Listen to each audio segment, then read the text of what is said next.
Thinking of investing, working, or starting a business in the cannabis industry? We've got you covered right here on Plant Problems. Hosted by Tony Frischknecht, Plant Problems takes a different approach to cannabis than what you're seeing and hearing from the mainstream media. Come along with Tony and be in the know about how to invest, work, or start a cannabis business. Let's get the show started with your host, Tony Frischknecht.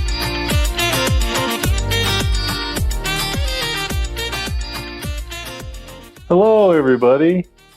This is Tony Frischknecht, and welcome to Plant Problems. I'm your host, and I am going to share some great information for the newbie person that is either working on their product, their cannabis, or their hemp product. I think it's challenging to figure out what kind of product do I want to create. Some of the other episodes I've talked about growing, some extraction, but you can go so many different directions. Which one are you going to take as the new business owner or as you're creating it? There's a lot of different sources out there. Are you going to be growing the product yourself? That's, of course, an option. There's also white labeling. I'll get into that a little bit more, but white labeling is a pretty good way to create a product without having to spend a huge amount of investment to get started. Are you going to be branding it? How are you going to be branding it? Who are you going to be branding it with? Of course, more things to think about.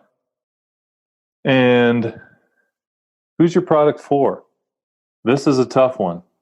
We'll get into that along with, again, I like to go with the theme of what fits you. What works well for you? Some people are really excited about, health and beauty, stuff like that fits their personality and fits them. So let's start off with if you're going to create a product, how are you going to do that?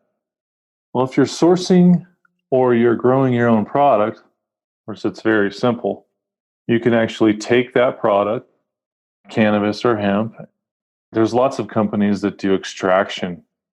There's a lot of people that have invested millions of dollars into the extraction side of the industry. So one thing is you can send your product to them.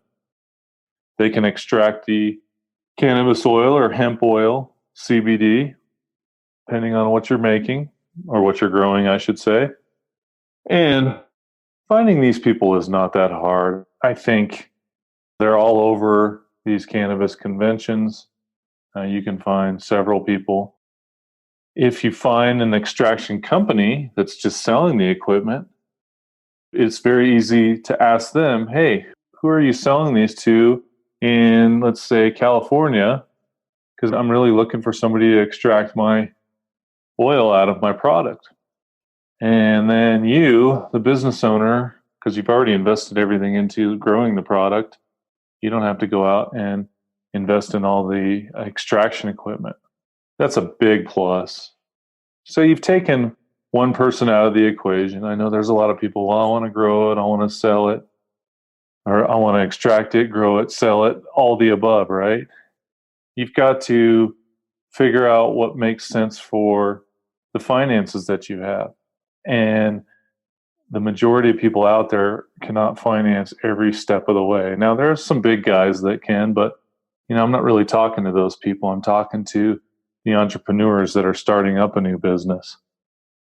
So these are all great. This is all a great way to save some money and basically build your company off of somebody else's extraction and hard work. Yeah, it's going to cost you a little bit of money, but nothing compared to what it's going to cost you to set up a lab, get it ready. There are so many hurdles to get your lab up and going, besides it being financially. It takes a long time to go through the city and all their regulations so they know that you're safe. That, and if there's there's probably at least 4 or 5, maybe 10 different extraction companies. You can also shop them a little bit. It's getting a little more common where you can shop their prices and how much they charge you to extract. The next process I want to talk about is white labeling. For people that aren't familiar yet with white labeling, there's an extreme amount of this happening around the industry now.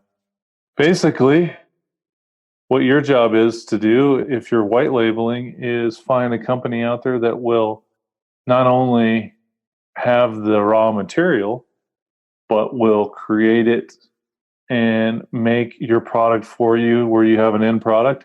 Then you put your branding on. So this comes more of a marketing side. If you're not hands-on, this one comes more into the side of, well, you're going to build a brand, you're going to create a sales force, get it ready for retail, and you're going to have somebody manufacture and create your product for you, which is pretty cool too, because this is for anybody that's been working on how to get financing. This is a great way to build a product and sell it. Now, there are some drawbacks, of course. You're not allowed to, or you're not able to control all the manufacturing. Basically, you've got to trust that you picked a good manufacturer. And you're going to have to do your research on who you go with. Make sure that these people their quality control is in place. You want to do your due diligence on that. I've had several companies that say one thing that's in the product and look and do the testing of a third party, and that's not the case. So you want to do your due diligence. You don't want to be silly about it and just blindly go with the first person you see.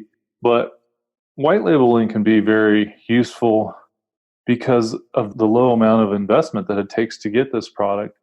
And I would think anywhere you could get started for probably as little as $5,000.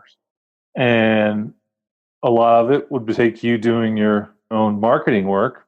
But if that's something that fits you and that's your niche, then I would take advantage of your skills, your skill level.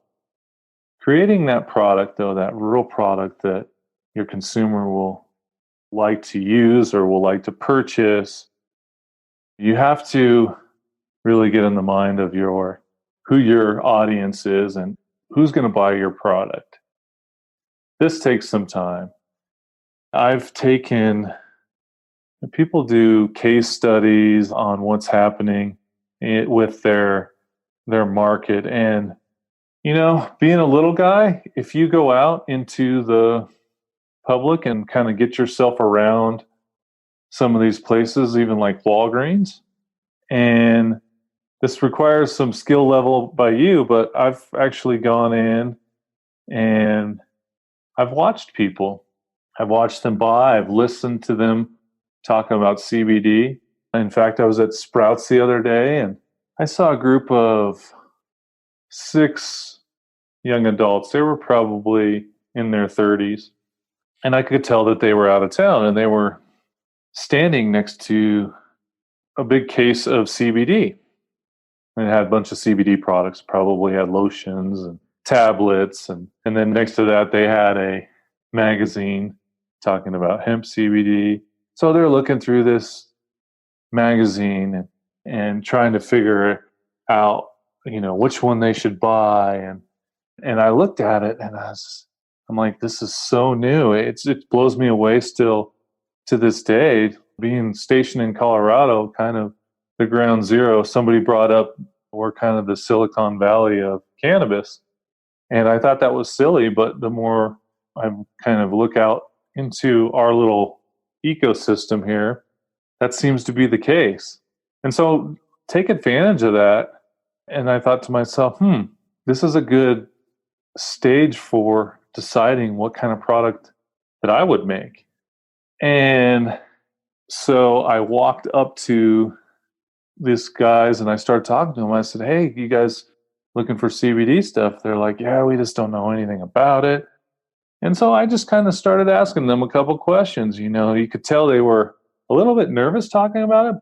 They were also excited because it's so new, which I thought was really refreshing, being the newbie and watching them kind of dissect everything.